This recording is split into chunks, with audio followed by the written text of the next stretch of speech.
During my last week at the MLC, an impromptu Christmas party began one night, since a lot of us were leaving and weren't going to see each other over the festive period. We brought in a naturally fallen branch from the jungle and decorated it with some Christmas baubles that I'd picked up in Cusco.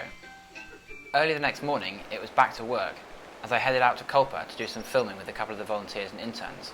After all the heavy rain we'd had, we found the blind nearly underwater. The poor thing looked really rather dilapidated now, standing out on the beach and since May and enduring all the worst weather that the Amazon has to offer. And after the birds had left the Culpa and it was our turn to head back to the MLC, our journey back to the boat was quite interesting, having to cross several small streams that had formed across the beach just behind the blind. I'm pretty sure it's not long until the river claims the blind for its own, for good.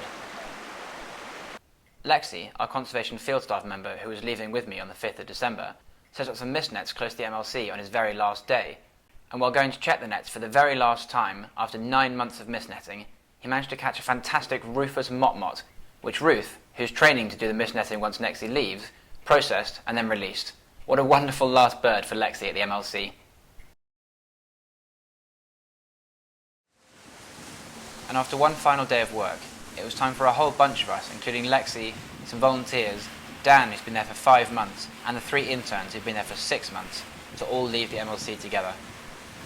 It was a pretty sad, quiet boat ride up to Atalaya, and then a long old journey with some epic delays. But in the end, we made it into Cusco. And after only 1 day in Cusco, it was time for me to catch my flights home. Thankfully, the whole journey was pretty easy, with no delays, and even a stunning sunset burning the horizon as I headed back over southern England to London from Madrid.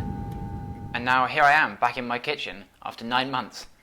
It's a little bit different to the jungle, with cold, grey mist hanging outside, but some things are the same. I've got my laptop, I've got my hard drives, and I've got a lot of work to be getting on with before Christmas.